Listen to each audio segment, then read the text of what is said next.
Solutions, StraightSmileSolution.com, and I'm gonna do a follow-up on a video I did a few months ago about broken brackets and how to be able to diagnose or look at a broken bracket and know whether it's a compliance-based issue or if it's an issue with your own bonding system or perhaps the materials. And it's actually pretty easy to find this out, but you need to do some detective work. So I'm actually going to do a very high level overview right now. I'm not going to repeat everything. And then I'm going to merge onto this video, the broken bracket video, where I go into each of these points a little bit more, because it's the same thing. Broken button, broken bracket, same thing, same problems, right? Of course, you got a patient in braces and a patient in aligners with buttons, which are essentially brackets, right? So it's a little bit different in terms of the experience, but the actual mechanics behind it is pretty much the same. So we'll be merging a few videos that'll be helpful on the end, but just a friendly reminder in terms of the buttons. First things you're going to want to find out, first questions I ask is when, where, why, how. So remember, your Invisalign, your braces patients hopefully are getting take-home instructions which have a food list. And if you need a copy of that food list, it is something I'll be glad to give you. Normally, my documents are free for our VIP and concierge members. But, you know, if you schedule a phone call with me, I'll be glad to send you the food list, even if you're not a customer of StraightSmile Solutions. So you can just go to our contact button on our website. But in any case, your Invisalign patients need to also get a food list because they're getting brackets. Yes, they may only have 2 or 4 brackets, but they still have brackets. So no, they can't eat that crispy taco, and no, they can't eat that pizza crust. So 9 times out of 10, it's because you kind of forgot to give them the food instructions. So let's start there, right? But remember, just like we're gonna go over in our video shortly about the broken brackets, with Invisalign, it really depends when. So when did that button break? If it broke within 24 to 36 hours of when you put it on, it's on you, doc. You can't charge your patient for that. So that means you improperly etched, primed, isolated, it got contaminated. You're using a cheap bracket, you know, one of many different things. Your light cure unit needs to be calibrated. And the way you can look at this is see where the leftover glue is. So I always tell my patients, hey, we're gluing something on your teeth. The way it works is if this breaks within the first 24 to 36 hours, I need you to give me a call the second it breaks, not days later. If you call me within that window, that 24 to 36 hour window, we're not going to charge you for this bracket, and we're not going to add it onto your broken, you know, tally. Even Invisalign brackets, you do the same thing, or Invisalign buttons. Because that tells me it's me. I did something wrong. My team did something wrong. It happens. I've had many things happen. Let's put it that way, okay? Many things happen. I've had contaminated primer. I mean, sometimes I don't exactly know, but when I throw something away and replace it, it magically goes away, right? But all these things that I have listed here could be the problem. So you have to kind of go through all the things. But if it breaks beyond that 36-hour point, you know, patient comes in, when did it break last week? It's been 2 months since you put it on, or 3 months since you put it on. Guess whose problem it is? It's only one of 2 different things. Patient diet, okay? Or it could be an interference in the bite. If the patient is biting down, you know, they take the aligners, they have the aligners in, it's all fine and dandy, right? But when they take them out to eat, if they're biting on that bracket, you have to check occlusion before they leave the office. If they're biting on that bracket, I usually recommend they eat with the aligners in. I know it's a little bit nasty, but they're gonna break it, right? And that's okay. And the other thing you can do if they don't like that nastiness is you can do a modification, you know, like a mid-course correction, just right where you are, you know, just like you would if something wasn't tracking, but you double the amount of aligners. If we had 20 aligners left, well, I'm gonna do 40 or 60 and take smaller steps. So that way my patient can change aligners every 3 to 4 days. Well, then they're not so grossed out having to wear the aligners while they eat. No, Invisalign doesn't like it when you do that, but guess what? I got no choice because I gotta wear the buttons and the patient keeps breaking the buttons. So I'm just going to slow this way down so that they can change aligners more frequently so they can wear the aligners when they eat. And that way they won't break when they eat. Bingo, works really well, right? It doesn't cost you anything. Now, of course, if you're using a different system where you're paying per aligner, well, sorry. That's not going to work for you. So that's one of the benefits of the unlimited version. So, all right. So that's pretty much what I got for you right now in terms of buttons. I'm going to go ahead and merge the other videos on the end of this, and we're going to teach you a lot, and hopefully this will solve the problem. One more thing. If they swear up and down, and this will happen at least half the time, oh no, I didn't eat anything wrong, we do the food journal. So food journal is the easiest way to do this. They need to keep 2 weeks worth of a food journal, everything they ate, everything they drank, you know, and it needs to be very detailed. Everything that went in their mouth, snacks, everything for 2 weeks. It's even better if you can give them the journal, like if you can buy a bunch of journals at the dollar store. Otherwise, they can do it on their phone, but I actually want it. I want to see it. So, and they need to bring it in to their appointment, their next appointment, and you're going to sit down and you're literally going to say, Taco, tell me about how you ate that. What type of tortilla was that? You know, pizza, tell me about how you ate that. Did you eat the crust? Show me how you ate the crust. Etc. Sandwich, what type of bread was that? Show me how you ate it. No, you can't bite into the French roll, you know, that kind of stuff. Because usually when you go step by step at what they ate and what they snacked on, you know, what, flaming hot Cheeto? Nope, can't eat that. So you find things that could have loosened it, because sometimes what's going to happen is the bracket is going to fall off, say, at 2 in the morning. But what loosened it is what they ate the day before. So you have to kind of extrapolate when they tell you when it broke. It broke at 2 p.m. on March 27th. Okay, so let's see what you ate. Also, sugar things, sugar drinks and stuff like that can weaken, and anything with acid, anything with bubbles is acidic. So there's a lot of things that can weaken the bond. So sometimes we have to go through what they ate and how they ate in order to find what might be loosening the bond. So I know it's a bit of a pain. And again, I know you might have questions about, well, can't we just do slot to slot? Well, I've got videos on that too, and why I'm not a fan of slot to slot. So why the buttons are better. So we can go over that too. And I'll be attaching that on the end of this video. All right, thanks so much. Hey, it's Dr. Amanda with StraightSmile Solutions, StraightSmileSolutions.com. And today I wanted to talk to you about something that's probably a little overdue. But now that I'm starting to get a lot more doctors who are starting to do straight wire since we launched our digital straight wire course, eventually brackets are going to break, right? It's just kind of par for course. It's going to come with anytime you do straight wire or braces, kids, adults, sometimes there's going to be random broken brackets. And the occasional one here and there is not a problem. But if it's chronic, it's really going to slow down the treatment and or completely stall the treatment. You're going to be spinning your wheels. So it's really important that you learn to understand the why behind bracket breakage. Is it things you need to improve on your end? Is it the things that the patient needs to improve on their end? If it's chronically a patient problem, then it sounds like your team probably isn't, or you aren't, you know, talking about compliance and what's expected of them and what they can do and not do, right? So anyways, we could probably talk about all this today for like a good 30 minutes, but I just wanted to talk about a few high level points in terms of understanding the why behind the bracket breakage. So the first thing I do is I generally have a 24-hour window. So I let patients know whenever I put brackets on or put a new bracket on that, hey, if you have any problems with this bracket, any breakage, in the next 24 hours, I need you to give me our office a call immediately. I need to know. You need to report it within 24 hours because any breakage within 24 hours is probably on your end, something you did wrong. We can go over all those points, and that's a problem. If your team or you is having breakage, you got to identify what the problem is because it's going to keep happening if you don't fix it.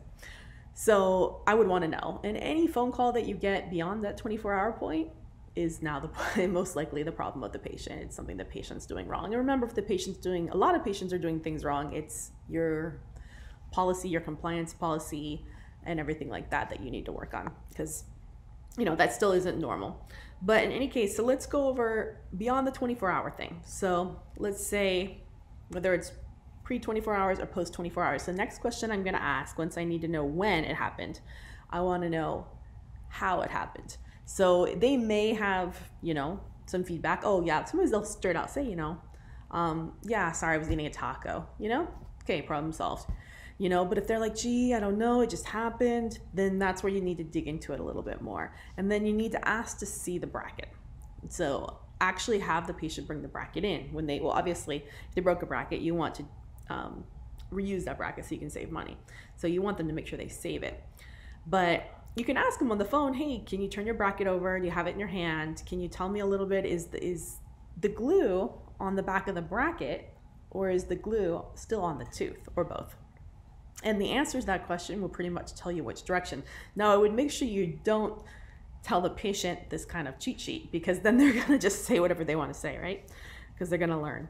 But so let's start with glue on tooth, because that's a little bit easier. If all the glue is on the tooth and the patient feels it feels lumpy and bumpy on the tooth, and they look at the bracket that they saved and there's no glue on the bracket, that makes it pretty easy to isolate what happened. So usually in that case, if there's glue on the tooth and not on the bracket, then that means that could be a light cure issue. That's always an issue. Like if you have a light cure, sometimes they start, dying out, and they need calibration, or you need to replace it. And you can still see light, and if it's not the right power, or whatever intensity, then you can have breakage and you wouldn't even know. So that's always an issue. You should always keep an eye on light calibration, especially using one consistent light, or even if you're using more than one. Okay, number two could be you use too heavy of a wire. Like it was really displaced and you tried to put in a 16.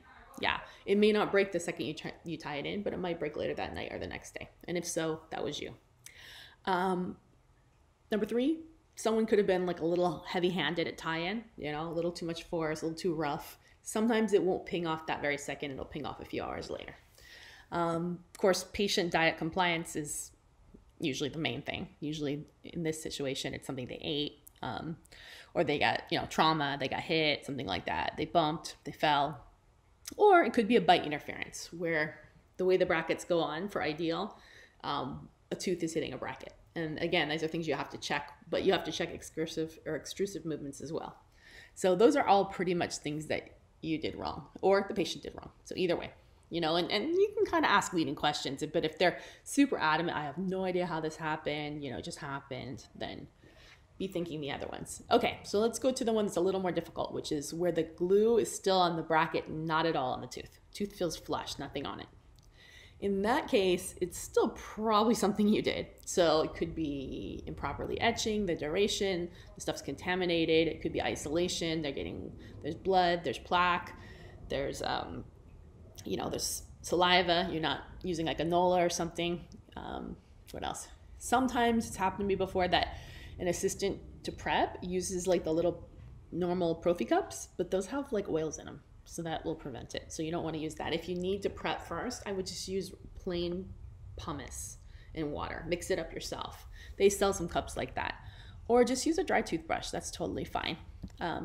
Or anything like that. Also, even toothpaste before bonding can cause that problem, or using AC or Listerine or something like that. Also, whitening too close to your bonding appointment. That's another thing. Obviously priming, we talked about that, or the primer gets contaminated. So you have to read the directions on the primer carefully, because some primers have to be air dried, air thinned, or light cured. So make sure you're using the right one. And if your team has worked in other offices, or if you change brands, they may not understand that. Of course, light curing improperly, there's 20-second lights, 40-second lights, 10-second lights, 3-second lights, and the calibration can be off too. So just making sure you're getting it from all different angles and stuff like that. But yeah, that's pretty much it. So many things, over time, eventually you'll learn to be able to figure these things out and improve things on your own. All right, if you have any questions, don't hesitate to reach out to me at StraightSmileSolutions.com.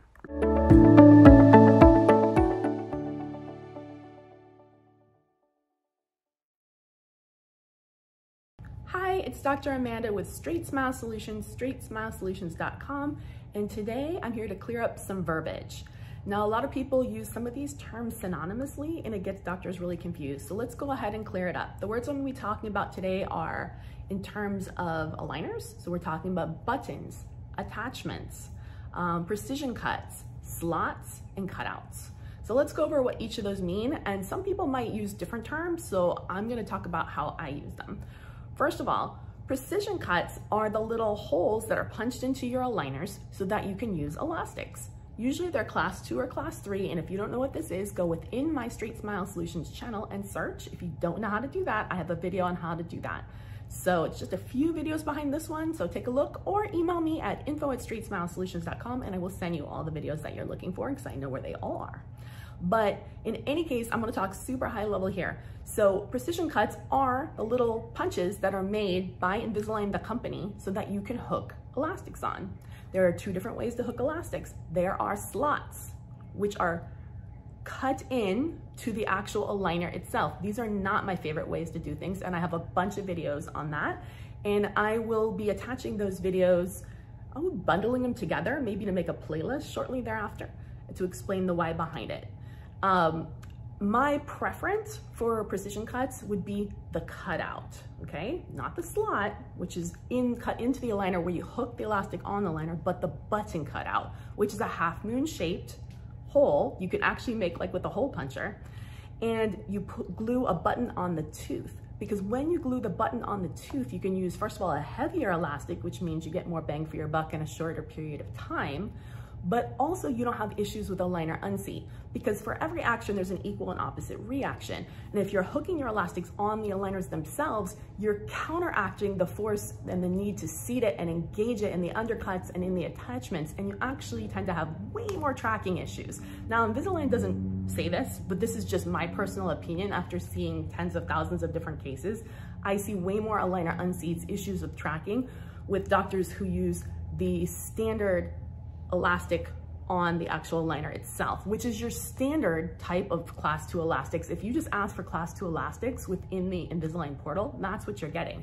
You're going to get the slots on the upper canines for class 2 and the molars with the buttons on the bottom. Opposite for the class 3, you're gonna get the slots on the lower canines and the molar buttons on the upper molars, right? But guess what? You can override that. You can do all 4 buttons. That way you can use heavy elastics. For the most part, your heavy elastics are gonna be 3/16 heavy, which is 6 to 6.5 ounces. That's what I recommend, which is the same ones that we generally use in braces. Now remember, I have a lot of videos and I'll attach them at the end on an additional playlist. There's no cookie cutter approach. That's the average. If the patient has a bigger than average teeth, bigger than average mouth, you might have to use 1/4 heavy.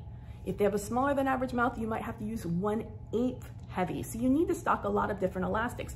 With elastics, you want to get the smallest possible elastic in the patient's mouth that the patient can comfortably take on, take off, and talk. But they should feel pull. If it's just slack and just hanging there, it's not working. It should be a stretch to put it on, but they should be able to comfortably talk and chit chat without the patient struggling, without causing TMJ pain. They should be able to talk normally during the day. Sometimes if they're on the border and I'm like, oh, they're somewhere between the 3/16 and the 1/4, I will use the 1/4 during the day and the 3/16 at night when their mouth is closed and they're sleeping. That way we're getting pulled. So you gotta get creative with your elastic wear. There's no cookie cutter approach. So again, we talked about slots, we talked about cutouts, we talked about precision cuts. What else? An attachment is the composite that goes on the tooth to help as a handle to move the tooth. That has nothing to do with elastics, okay? What were our other things? Buttons. Buttons can be used synonymously, okay? So I've heard of buttons used as elastic and buttons used as actual buttons. So buttons, to me, are what you buy in a bag and you glue on the teeth to hook the elastic on. That's what I call a button. And in terms of what buttons are best, whatever one works for you. I mean, metal buttons always work great for me, but nobody wants metal buttons in class 2 on upper canines because they're ugly. If they're paying for Invisalign, they're not gonna be too happy, right? I personally think that the buttons that Invisalign sells in their store, they're crazy expensive, but they work really, really well for me. So that's pretty much it. That is how that's explained. Hopefully that was helpful. Have a great day. Hey, it's Dr. Amanda with StraightSmile Solutions, StraightSmileSolutions.com, and today I want to encourage you to follow along as we talk about Invisalign attachments. If you want to follow along with this blog article, I just published it. Today is the 6th of September, 2020.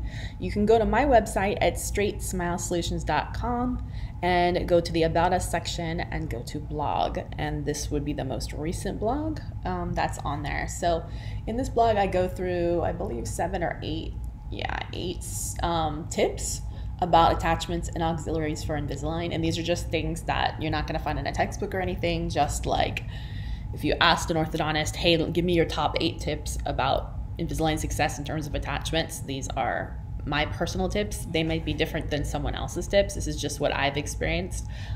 Those who are part of my consulting group, who are doctors that are in my network, they've heard these all before, so they may agree or disagree. But anyways, I'm going to take you through 8 of them. Again, feel free to follow along by going to my blog. So basically, and you can find it by going to the About Us section and then going to blog. Okay, so number 1, basically, number tip, if you can put attachments, you can put attachments on both the lingual and palatal of teeth. So you don't, attachments don't have to be just on the cheek side or the lip side, they can be on the inside as well. And if you put 2 attachments on, it really, really helps to unravel a rotated tooth, especially premolars, but you can also do it on canines. I don't usually do it on anterior teeth, but you could if it was on like, you know, like a really rotated lateral or something. It's just gonna be twice as efficient if you've got an attachment on both front and back. Now, of course, if you've got it on the back of like some top teeth, you're gonna need to remove that attachment eventually to try to, otherwise you're gonna have an interference, right? It's gonna work almost like a bite tab. But you know, while you're spinning it, you can leave it on, and all you have to do is ask for it. They're not gonna give it to you unless you ask for it. Number 2, so Invisalign needs more attachments than any other system because of retention. So their material is pretty flexible. If you've seen my videos where I compare Invisalign to other aligner systems, it's super elastomeric, which is great because that lowers the forces for the teeth. It's healthier for the teeth. It's more comfortable for the patient, but it is bad because you need a lot more attachments. And also their trim line is like super scalloped, so they need like a ton of attachments. So a lot of these attachments that you see on your cases, you wouldn't need them if you're using a different aligner company. So don't get all hung up in the attachments, because sometimes they're on there just to hold the darn thing in. Also, on one case you might need a lot and others you don't, just because of the shape of the teeth or the height of the clinical crown. So for the most part, honestly, I try not to overstep kind of bossing the technicians around with attachments unless I really don't like it. I let them do their thing, and then if I look at it and it doesn't make sense, I'll ask for things. What else? Number 3, I always put attachments on for extrusions of incisors, you know, upper and lower front teeth, canines too, because there's often not a height of contour and it needs something to grab onto. So if it's got a blue dot or a black dot, or if I even see extrusion, I'm gonna ask for one. For a flat tooth. What else?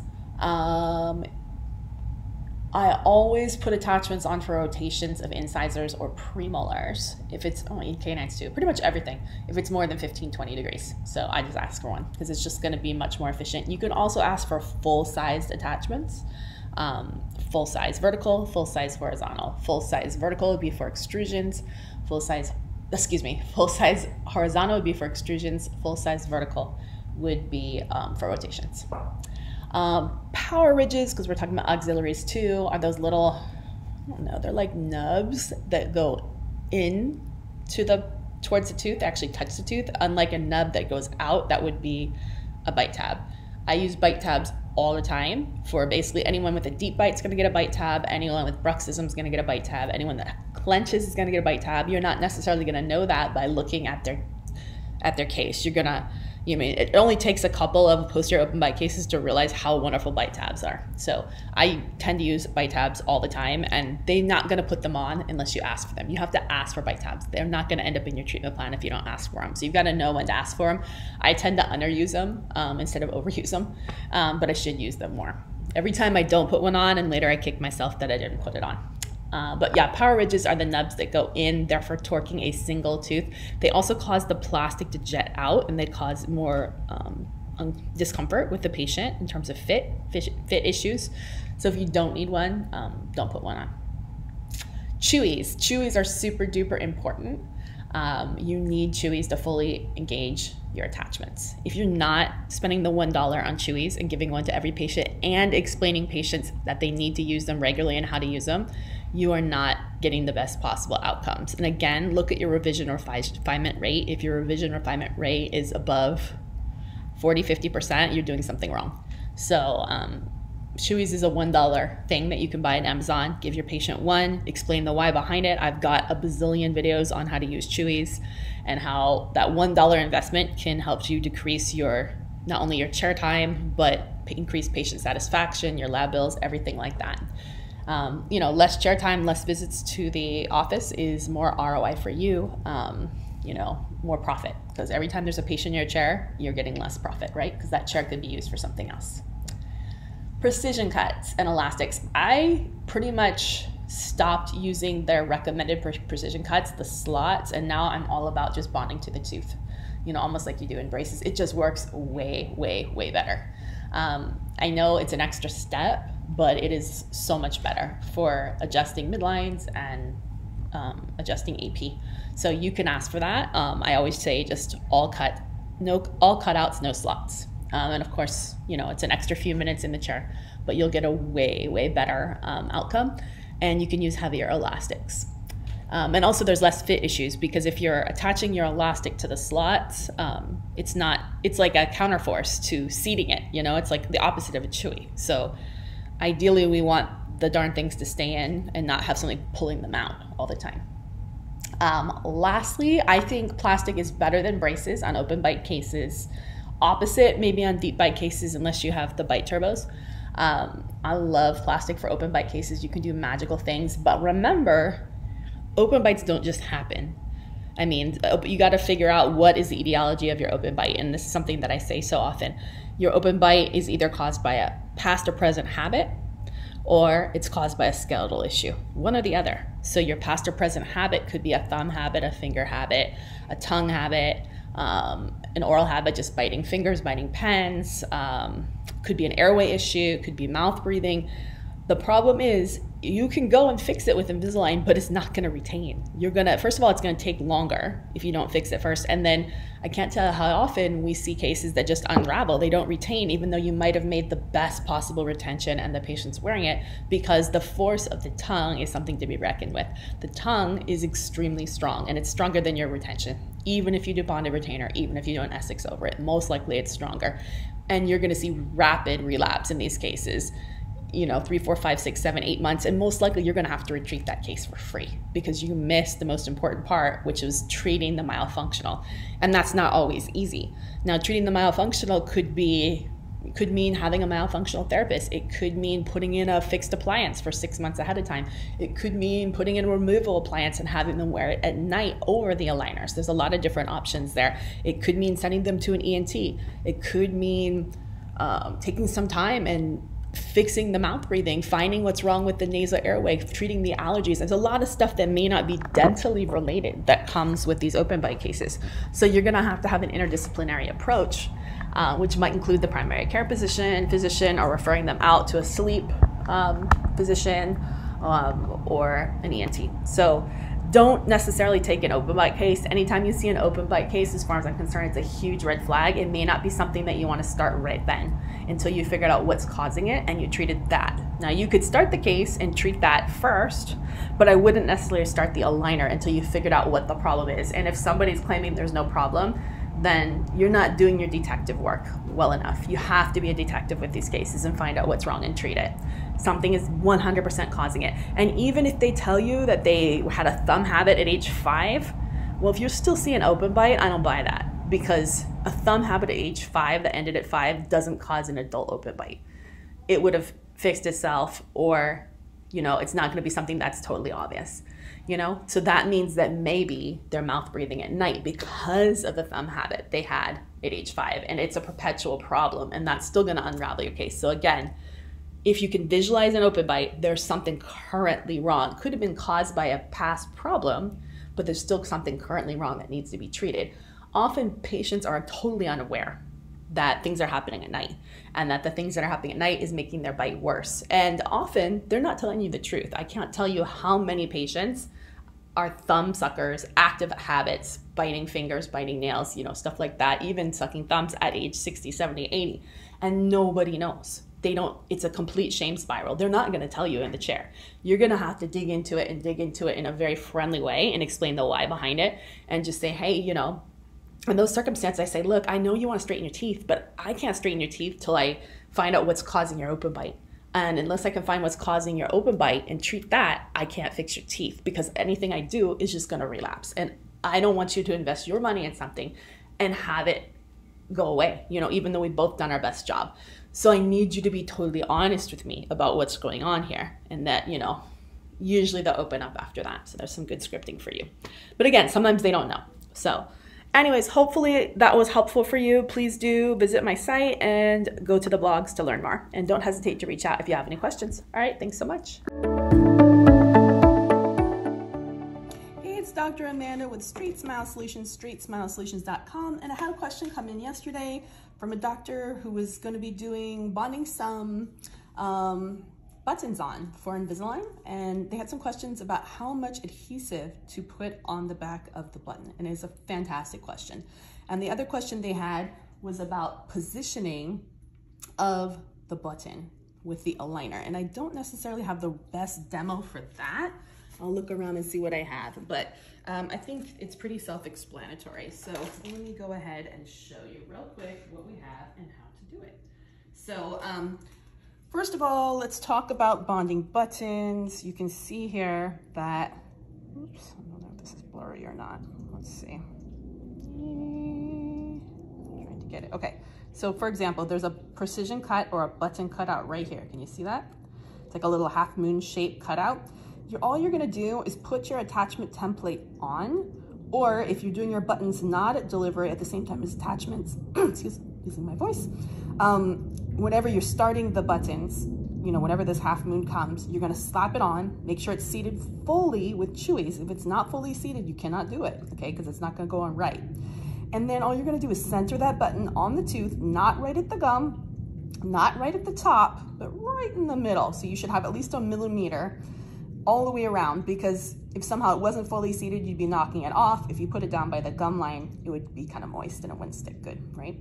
And if just use your normal isolation to do this. I mean, whatever system you want. Personally, my personal preference is, no, don't use flowable. Do not use flowable. That's not gonna work.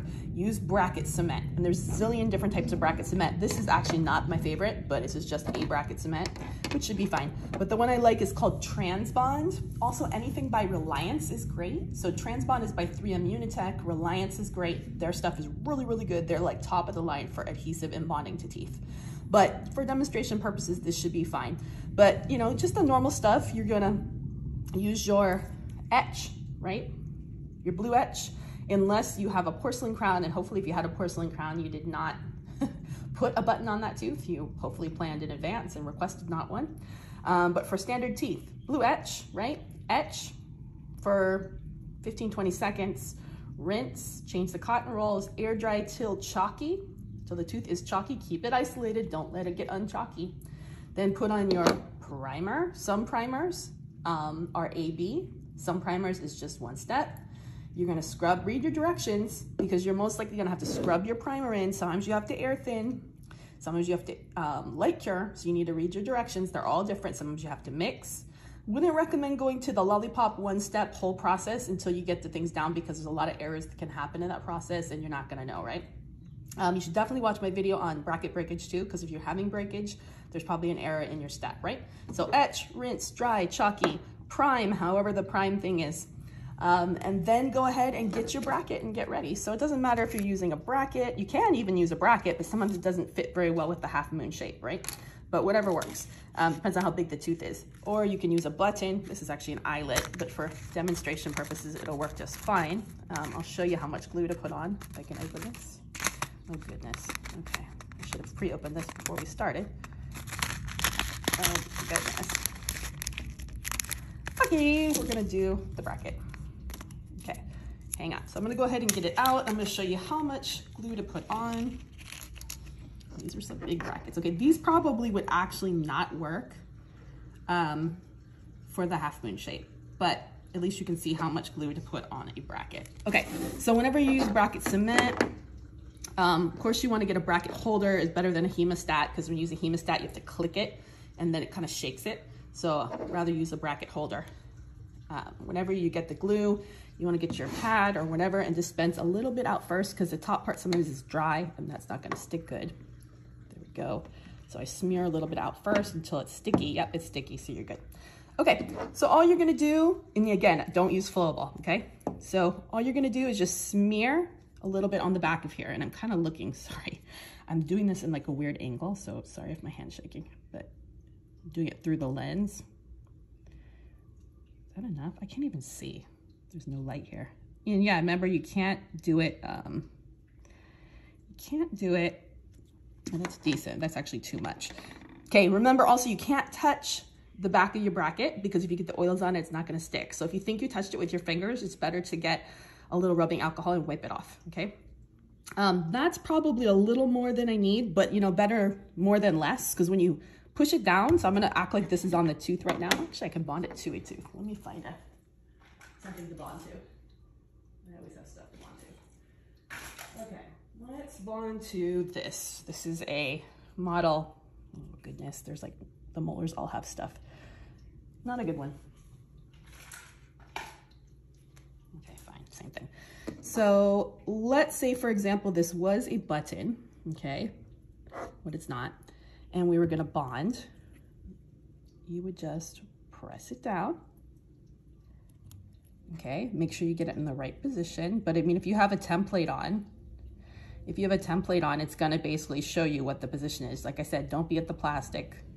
Don't be at the gum line, okay? And just press it down, and whatever flash there is, you know, you can use a scaler and just wipe it away and light cure. Now, if you're doing indirect bonding, different story. It's actually tipped, but because you really can't do the flash. So you just have to get your right amount of glue, you know, just a smear on the back of it and then press it down. So yeah, that's pretty much it. Hopefully that was helpful. Hopefully you enjoyed this demo. Thanks so much. Hey, it's Dr. Amanda with StraightSmile Solutions, StraightSmileSolutions.com, and today I want to talk about bonding either attachments or buttons to a crown tooth in Invisalign, or really any type of aligners. Tricks, tips, should you do it, should you not do it? So let's first of all talk about should you do it. Well, if it's a relatively easy case, like a simple class 1 mild to moderate crowding spacing, you should be able to bypass that tooth. So when you submit the case, you want to make sure you block off any buttons or attachments being put on that tooth, because it shouldn't be a problem. Because theoretically, if it's a simple case, you don't even need attachments. They're just on there to expedite things, make them more efficient, etc. Now, if it's a much more difficult case, severe crowding and or has AP or transverse issues, vertical issues, you might need either a button for elastics or an attachment on that crown tooth. This is where it gets a little more complicated. If you don't think that you can do it without, and I hesitate because if you tell the treatment planners to do it without, they'll just come up with like a wing it treatment plan without it, but that doesn't mean it's possible. So you really have to run this by an orthodontist who's seen it, done it. They can really tell you if it's going to be predictable without. Sometimes it is necessary to bond either an attachment, you know, like a handle to help to derotate a crooked tooth or help to extrude a tooth that needs extrusion to a crown, if it's a difficult movement. And sometimes you need a button. Buttons are different than attachments. Buttons are something that is put on externally. It's prefab. It has a cutout in the aligner and it's glued to the actual tooth. So it's not part of the aligner. It's not captured by the aligner. It's not under the aligner. There's a window in the attachment template, and the doctor will bond a button, and you'll bond an elastic to it. So you hook an elastic to the button. So let's say, for example, so this is say number 30, right? Or lower right 6. Oh, lower right 7, because that's lower right 6. That's lower right 8. So this has a crown, this has a crown, right? So this is a crown. A crown is like a shell or a hat, a protective cover that you put on a tooth that either has had a big cavity or has had a root canal, right? Or like had a fracture or something to try to make it whole again. Here's the natural tooth, here's the shell, okay? Crowns can be made out of generally 3 different things. Number 1 is gonna be porcelain or some type of porcelain or ceramic. Number 2 is gonna be gold, and number 3 is gonna be some type of tin can, garbage can, tin shell, stainless steel. Stainless steel alloy is a temporary, it's not a permanent. So I would not recommend doing any type of aligners or ortho with a stainless steel on, unless you're doing braces, and you could always do a band over the stainless steel. Same thing with gold, you can do a band, a fitted band over the gold, but you can't bond to metal, okay? Not possible. Can't glue anything to bond to metal. The only thing you could do is like literally drill a hole in the crown and glue the tooth in there, but then cavity and leakage might get in there, so most likely you're not gonna do that. If it is a porcelain, it really depends on what type of porcelain it is, and most likely you're not gonna know until you go in there and try to bond to it. From my experience, the nicer, the shinier, the prettier the crown, the less it bonds. So, which kind of stinks, right? So if it's a junky porcelain old crown, usually it bonds pretty well. If it's a really shiny, beautiful glazed new crown, zirconia, something like that, nope, it doesn't bond well. So sometimes you have to drill a hole in it, break the glaze. They do make kits, and the best possible kit that I've used is it's made by a company called Reliance, like to rely, Reliance. All they do, Reliance Orthodontics only does orthodontics, and they have the best adhesive products, and they have a really good kit. I have a different video on that kit. If you message me, I can send it to you. If not, you can go into my YouTube and just look up porcelain bonding kit or porcelain, and it'll show up. But they have really good how-to videos, step-by-step guides. I think their kit's like $100 or $200, excuse me, but it's gonna last for many patients, and it is the best kit. If you can't get it to stick with that kit, then you're gonna have to damage the crown. That's your 2 options, or change the treatment plan. So that's your 3 options. So these are things, if your patient has a lot of crowns and it has a really hard case, you're gonna wanna have that conversation before you even start treatment.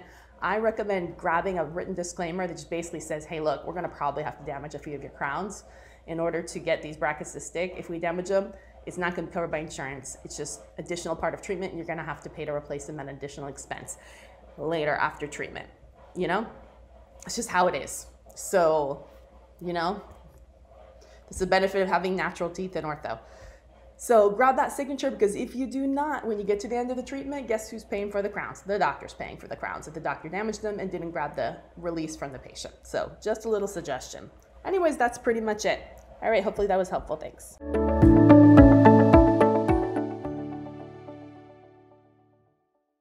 So before we begin, I want to make sure that you know how to get a hold of me, how to ask questions after the show. Please do go to my website, StraightSmileSolutions.com. I want to show you a couple of new features that are on there that maybe you didn't know about. If you go to the homepage, and this is this, I'm going to start with number 1. If you see number 1 up there, there is a button for a free 20-minute consultation. Now, we're not going to be going over any cases in that. We're just going to be talking about your practice, how we can optimize it, finding ways to be more efficient, just talking about different orthodontic systems. You can utilize that 20-minute consultation however you want. I offer every dentist in the world. I know that's a big, big stretch. And dental labs too, a free 20-minute consultation. Just jump on there and you can schedule it. It's super easy, no need email. Number 2, if you're interested in being a subscriber, our prices are actually really low. So I've been told I purposely keep them low. I have not raised them at all, because I want to be able to service people in underserved countries, dentists there. I want it to be reasonable and affordable for everybody. So that's my goal. We have things as little as like 1 session. We can go over like 1 case, or you can have an unlimited subscription. Listen, if you're just doing like 1 case every 3 months, it pretty much covers it. But we help you with, depending on your level of service, pretty much everything that you need help on. So you probably don't know that you need help until we find out what you can do that you need help. So definitely sign up today. We do take only a limited amount of concierge doctors at a time. I'm not going to tell you how many. I do have a few other orthodontists that do work with me if I need to have additional help. But right now, I will try to be your assigned concierge provider, but it is limited. So I would highly recommend that you start there. Do visit our FAQ session if you have any questions. Okay, number 3, bottom left, it's a little camera. And this is called SmileSnap. So SmileSnap is a virtual consultation tool. Listen, I'm not seeing patients, but they were super cool and they let me use it for a few months so you guys can play with it. So I installed it. It was so easy. The code just drops right in. Installed it on my computer. You can go ahead and play with it. You can change the verbiage. So I was kind of using it if you guys want to communicate with me about a case, but you can use it in your own way.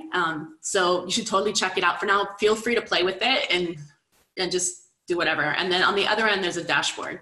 So theoretically, I can probably show it to you if you want to do a screen share. But anyways, they'll be glad to do a demo. If you want an introduction, let me know. All right. And lastly, number 4, you may not be able to see that up in the top right, there's a portal. This is our HIPAA compliant portal. If you are a client, you'll have access to this. Every client gets access to their own HIPAA compliant portal. That's how we submit our cases. If you want really fast responsiveness, we have a couple other ways, but there's about 30 different ways that we can use to communicate. So we'll find the right way for you, and we'll go over all the options with you, okay? And then don't forget, we are launching our digital education series, not only digital, but we have like hands-on like destination where you can go someplace and learn. We have hands-on, you can do it on your own time, digital, but you will get actually a physical kit that you can learn to practice different types of orthodontic movements and education. This is totally customized for you. This is new. We literally launched this officially last week, but you can go to our website if you want information. It's because it's customized, the price point's also customized. So if you're interested, let me know what part you're interested in, and I'll go ahead and send you that information. Hey, what's up? This is Dr. Amanda with StraightSmile Solutions, StraightSmileSolutions.com, and today we're going to be talking about Class 2 and Class 3 elastics with aligners, and what to do if you're not using Invisalign. Obviously, if you are using Invisalign, it's significantly easier. Here's an example of what their precision cuts look like. You can see here. Can you see it on the canine? I'm going to go ahead and hook that on for you. Now, in terms of what elastics to use, you're going to really have to try them in your patient and see. There's no wrong or right answer to this, and it really depends on the morphology of the teeth and the bite. So let me show you what this looks like. See, this would be for a Class 2 elastics. It just hooks right on there, and then down on the bottom, it's going to go ahead and hook to the lower molar. You can use either the first or the second molar. You could either use a button, or you can use precision cut to precision cut. So many options. It really depends on your personal preference. So we're going to go ahead and show you a diagram shortly about that. If you're going to go from button to button, you can do that too, actually. You can probably use heavier elastics. You might be able to use 3/16 heavy, or even possibly 1/8 heavy. If you're going from precision cut to precision cut, it's going to be a little bit different. In that case, let me do that for you. I'm going to set one up for you. You're going to have to use a lighter elastic. You know, in that case, it's going to be a little more challenging because you are going to have to make sure that they're not getting displaced. So let me show you kind of what that looks like. And this is, I'm using a combination of ClearCorrect and Invisalign.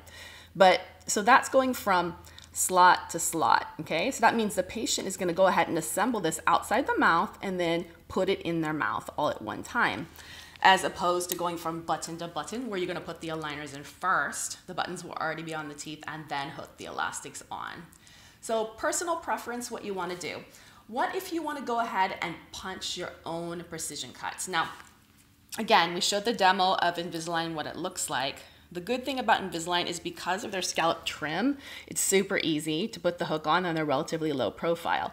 If you're going to punch in your own, it gets a little bit uglier, and you'll kind of see what I'm talking about, because if there is no scallop trim, when you try to punch in your own, it's not going to work. So you're going to have to like create your own slot. So let me show you what this looks like. You have to play with it a little bit, but this is for the Class 2. You can see here. So what I was using to do that was, I'm going to give credit where credit's due.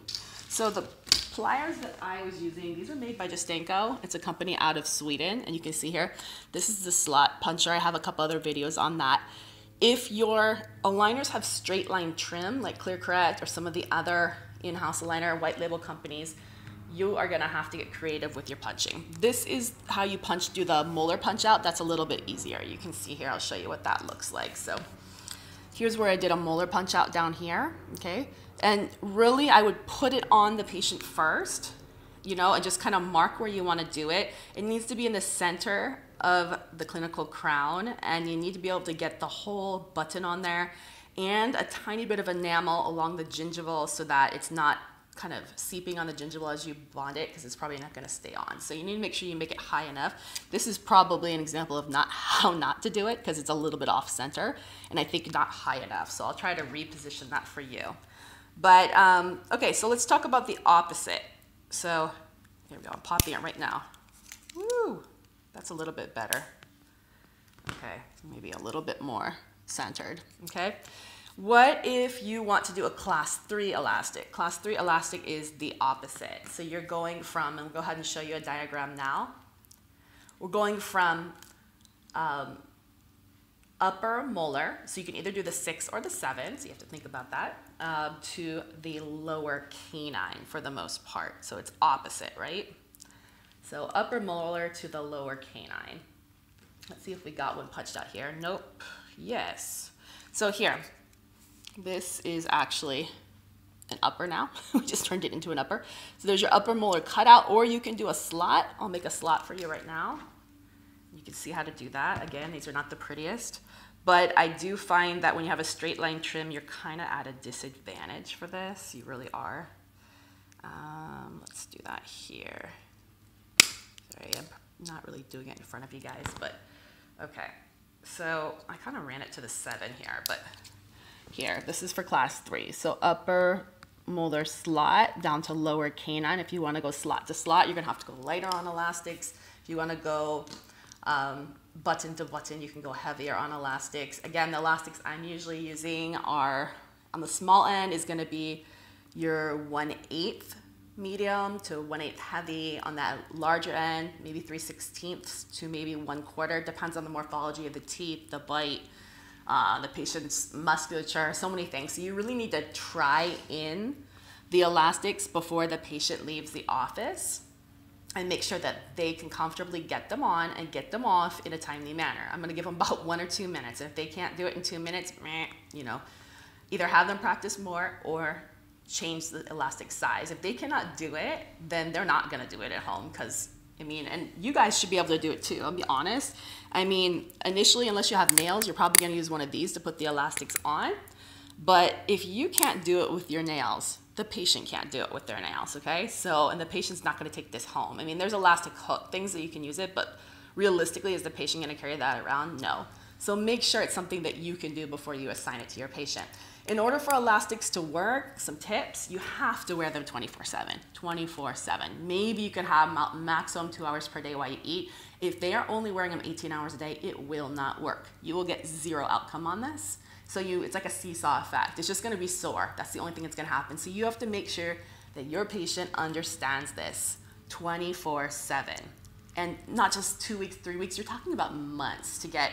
I would say if they wear it aggressively and you did right by your sizing, you should see about 0.5 millimeter to 1 millimeter a month of AP change. By AP change, I mean the bite correcting from the anterior posterior direction. That means if they have a 7 millimeter overjet, it's going to take at least 7 months to correct that. I mean, that's even on the max. I don't know in an adult if you're gonna get that much correction. That's maybe in a kiddo.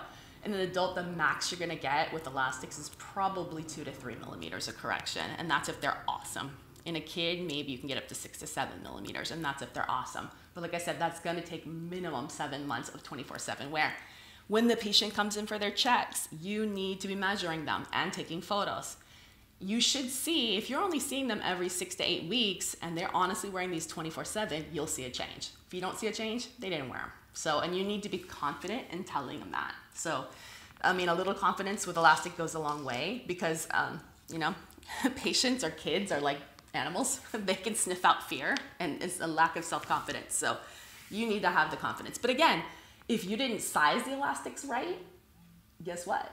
It's not gonna work. So it all comes down to whether you sized it right. So hopefully I didn't blow your mind too much with these instructions, but there's an art to wearing elastics, and there's an art to getting a good outcome. So any questions, feel free, send your questions our way. StraightSmileSolutions.com. We'll be glad to help you with aligners and elastics wear. All right, thanks so much. Don't forget to subscribe to our YouTube channel.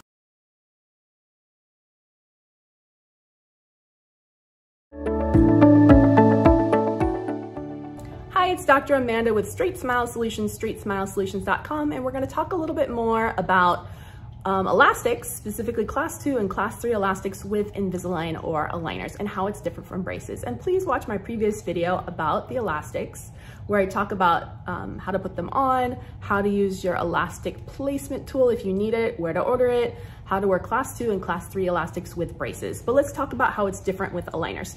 So you might get buttons put on your teeth and have the elastics anchored to the buttons, and the aligners will go on top, and that's actually my preferred way, because I find when the other way is where you anchor them to the aligners themselves, and there's nothing wrong with that. It's just that you have to use a lighter elastic to do that, because they are actually hooked to the aligner, and if you use too heavy an elastic, it can pop it out, right? When you yawn or something like that. But if it is hooked to your aligner, you're gonna have a little bitty hook on it. And now I'm looking for the hook to see if I can find it, and this one doesn't have it. Okay, so we call those precision cuts. Do I have one on here? Yeah, kinda. So let me show you what the button cutout looks like first. This is Invisalign. Okay, so button cutout's gonna look like this. See how it's like a half moon shape? And then the button gets bonded on your tooth and this just goes over it. It's like a little window, okay? And if you have one of the little hooks to hook it to, button cutout. Well, okay, I made one here, so we'll use the one that it looks more like a little like wedge is chipped out of the thing, okay? And then you just go ahead and slide the elastic over it, okay, like this, see that? And it'll go to your aligner, but that has to be a lighter elastic because it also can cause fit issues because it's constantly wanting to pull it out. So that's not my preference. I prefer to anchor it to the tooth itself. So same concept as with braces, whether you're gluing it to the teeth or you're hooking it to the aligners, ultimately up to your doctor. My preference is to go ahead and bond it to the teeth. That way I can use heavier elastics and I can do it quicker. But good question for you to talk to your doctor about if you have any questions. All right, thanks so much. Hey, this is Dr. Amanda with StraightSmile Solutions, and today I'm super excited to announce that white label aligners, clear aligners, in-house aligners can now be done with precision cuts. And as you can see here, we have a window here, we have a hook here. Of course, you can switch it around. This is the class 2 orientation. Class 3 is gonna go like this. Just so excited that there is a company now that is going to be integrating precision cuts. Of course, anytime you do precision cuts, you need to know what you're doing. It's a little more complicated. So if you have any questions, please watch my other videos. But this is so great. I mean, it's just so great for orthodontists, for dentists who are doing aligners that this option is now available. We're going to be able to take more complex cases, lower our lab fees. And I think right now where finances are super critical and overhead and lab fees and just having cash flow in your practice, not paying that gigantoid lab fee up front is huge. You know, the cool thing with white label is that you don't have to, the only thing you're paying up front is that setup lab fee, which for this company, which is global that I work with, is $90. So that's the only thing you have to pay. From there, you can batch your aligners, print them in batches. You can do it in-house, or you can send to a lab, which will punch these for you. I think it's a tiny bit extra per aligner. Normally it's about $15 per aligner, but it's a little extra if they're gonna be punching the cuts. But that is really quite reasonable. So I'm excited about this. So if you wanna hear more, I'd be glad to introduce you. There are a few options out there besides Invisalign that now offer precision cuts. So glad to tell you more about the different options. All right, thanks so much. Hey, it's Dr. Amanda with StraightSmile Solutions, StraightSmileSolutions.com, and today we're going to address where do you buy buttons for Invisalign elastics or precision cuts. And that is pretty easy. It really depends on if you want metal ones or ceramic ones. The plastic ones don't tend to work very well. I've had really good luck with the ceramic ones that you buy from the Invisalign store. So if you just log into your Invisalign account and go to the store, they're kind of expensive. Thinking they're $40, $50 for 10. It's about $5 a button, but they work, they stick on. If you just want a metal one, they come in various shapes and sizes. You can't get a gigantoid one because it may not fit within the little half moon shape.